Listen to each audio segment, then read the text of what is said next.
Good afternoon, Roman. Am I pronouncing your name correctly, Roman? Yes, you are. Nice meeting you, Sebastian. All right, thanks for making the time to meet with me. You're one of our contributors to Google Dev Library. And my first question to you is, how would you introduce yourself in 3 words or 3 numbers or both, whatever you prefer?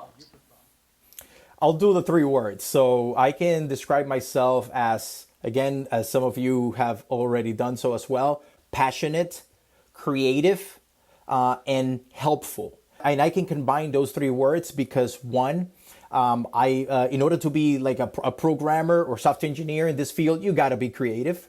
Of course, you need to be driven by passion, and helpful because in order to excel in this industry and to even make it in this industry, you need to help others because that's how you kind of grow as a professional, and also you can lift other people up as well.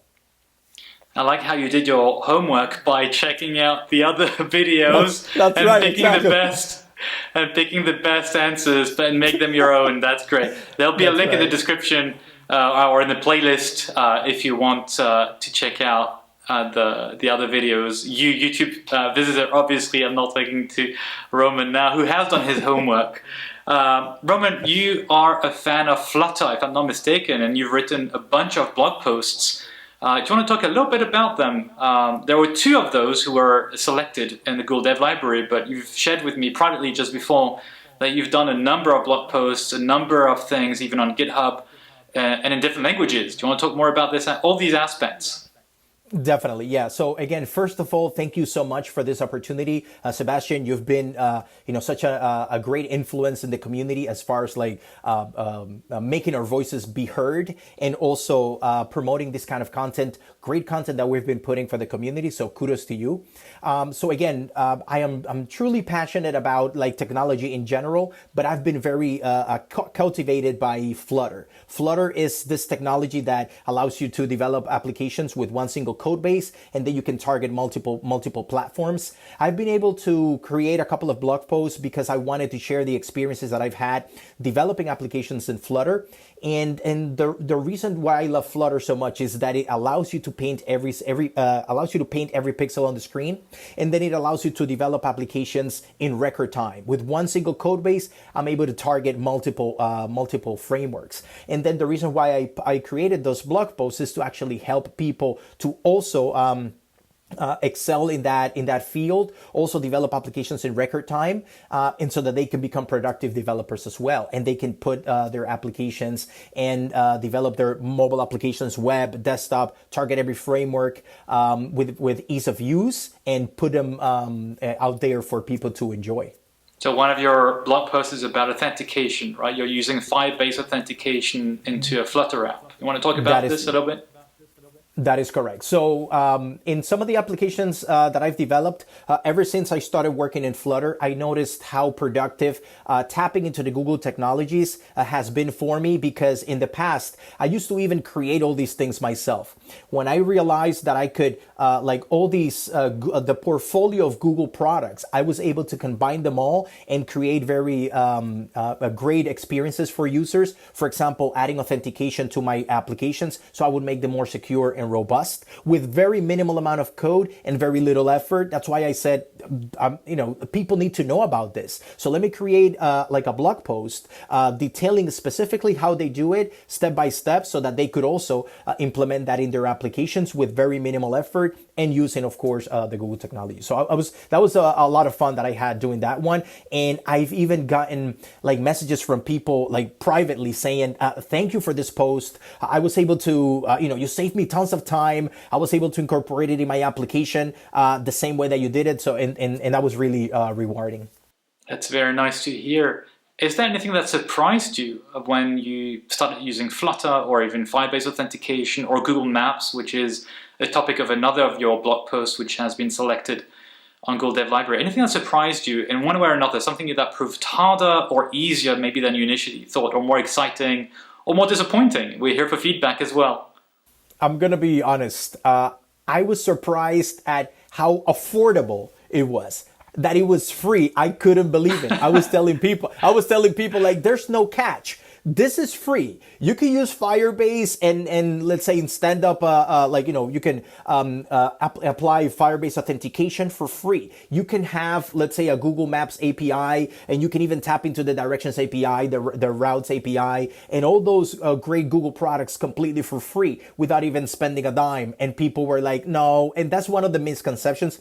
That's one of the misconceptions that people have. Like if you want to implement like these robust features in your applications, you actually have to bring the bank. In this case, all the applications that I've been able to develop, where I've integrated Google Maps, Firebase authentication, Cloud Firestore, Google Cloud Functions, all of those I have not paid a cent, and that has made me a very productive developer. Has allowed me to develop applications to put them, let's say, in front of people in a fraction of the time, using other cloud solutions or even other products. And that's what truly amazed me. And I'm like, I think I'm still gonna spend wait for a bill to come, but still hasn't come. And I know that it's not gonna come because that's the reason why I picked this platform, because it allows me to create applications completely free, I would say. So that was one of the things that truly surprised me. The challenges that I've had is actually in trying to develop those things myself. For example, I try to roll out my own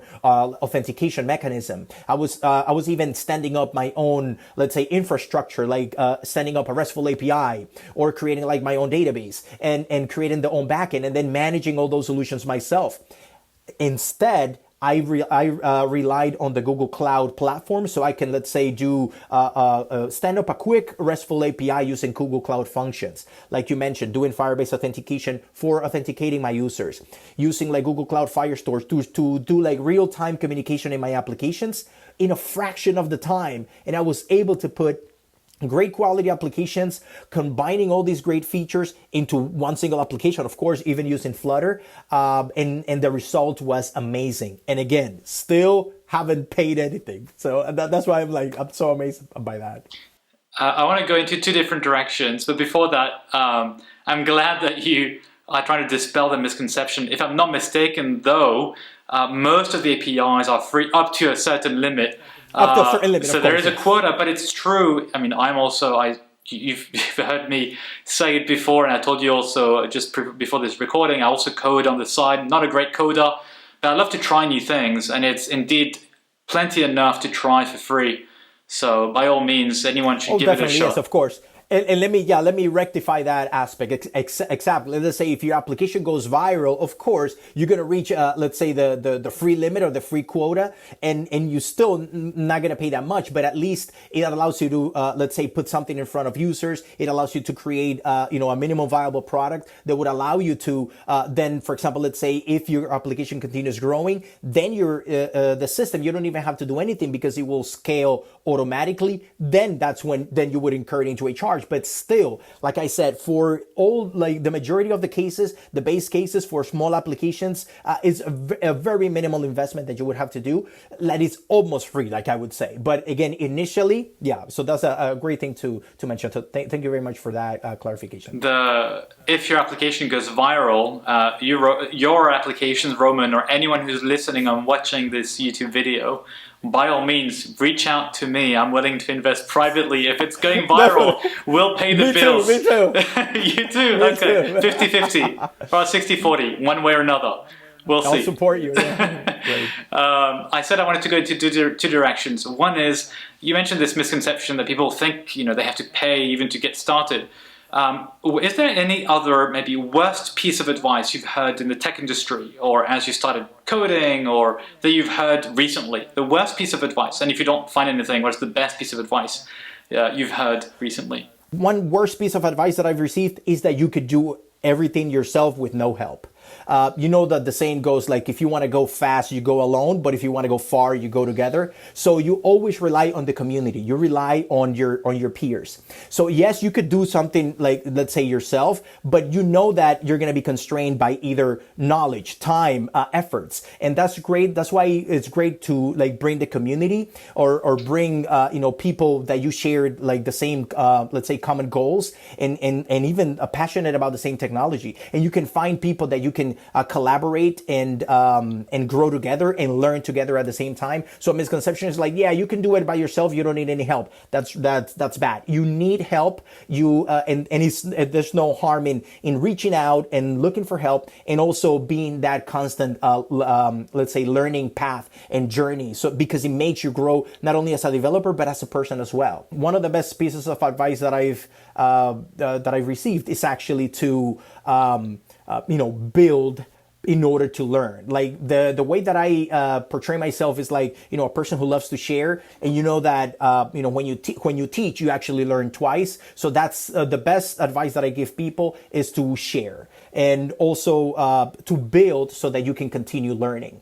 And another thing that I wanted to add is that something very important that I don't want people to forget is to have fun along the way. If you're not having fun while you're doing what you're doing, there's not much farther that you can go. So I love to have fun, even in the projects that I get involved in, because I feel like I'm invested, and then I have that motivation that allows me to either complete a project and to go further. And that's why I love to, again, I'm really passionate about technology as a whole. And that's why every project that I'm involved in is something that I have like a stake in, that I have fun doing, and that, I don't mind spending endless hours like working on that. So that's why I definitely like to have a lot of fun when I'm working on projects and stuff. You do sound like you're having a lot of fun playing with technology, the way you come across and the way you talk about it. The second thing I wanted to ask, based on what you said earlier, is there anything about Google's technologies that excites you to play with that you haven't played with yet, but you're looking forward to maybe in the next few weeks or months, or something you've heard about? Is there anything like that is making you excited, or that you want to explore more in depth? One thing that I wanted to mention was that, again, like I was very focused on, like my core competencies are like mobile development and web development. But then I was fascinated by, again, how Google implemented cloud. And Sebastian, to be honest with you, I was really intrigued. And then I said, okay, so in order to complement the current skills that I have on mobile and web, I would need to get some knowledge, let's say, on cloud technology, so that I can also, complement those things, like, developing applications so that they can have like a proper infrastructure in the back end. So just by pursuing that, I recently became a professional. I got the certification, the Google Cloud certification, as a cloud architect. So I did that just because I wanted to learn more about Kubernetes, or more about like cloud in general. And then I got the certification. Now I feel like I am more competent as far as like cloud technologies, so I can complement my existing knowledge in web and Flutter, and then I can develop better applications and more better architected. Also gave me like a more like a holistic picture on when I'm developing solutions. But also some of the things that I'm really excited about are, of course, like machine learning, artificial intelligence. I'm also dabbling into that. And then the fact is that everything is there within Google, and so at your reach, that you're able to, again, so many resources, just like the Dev Library and other resources within Google, that I can just immediately like reach for and grab it and immediately get knowledge without, again, like I said, breaking the bank or spending too much effort. And that's what I love. I've even pursued other things outside of, let's say, the realm of, let's say, coding and programming. I also like, for example, like augmented reality, like game development. I also see like some of the platforms like in Google, as far as like game development and whatnot, and game platforms. So those are things that I also like look into, but I'm really excited about, that I could also explore. But we also have so much time during the day that you want to do so many things. But again, what I have right now and what I've learned so far, I'm so grateful for. And again, I'm in that constant hunger to learn more and to gain more knowledge. But the best thing, once I acquire that knowledge, I feel that need and that sense of duty to share it with the community. So that's exactly why we're here. Well done on your certification, and thanks for sharing with the community. You mentioned game development. Are you a gamer yourself? Also on the consumer? I'm a gamer, not like too avid. I'm more like I've already developed a couple applications like augmented reality games. I have them on the Google App Store and the Google Play. And I love to develop like those small casual games, but I would love to maybe even push the boundary and do something more advanced. So I'm more of instead of the consumer, I'm more of the producer. So I like to, again, like develop games so that other people can play and stuff. And that also, again, not only pushes the boundaries of what I can do, because it takes me out of my comfort zone, but still I can combine creativity. I can combine, again, my coding skills, my engineering skills, so that I can bring some of those aspects together and then create great experiences for people. Roman, time flies. We're reaching the end of our interview. Any final words you would have for developers out there in North America or anywhere else that you would have for them? Definitely. So my advice to you, for those of you who are, let's say, starting in your, let's say, your career, your developer journey, I would say build. I have actually 3 words: build, build, build. The best way for you to learn is to actually exercise your muscle, like the coding muscle. So you can build your portfolio. You can just build projects. That's the best way to learn. Of course, you can watch videos, you can read blog posts, but the best way to learn is to put those things into practice. Because that way, you not only you exercise and you put into practice the things that you've learned, but also you in the same process, you actually build a portfolio. You put things out there that people are delighted.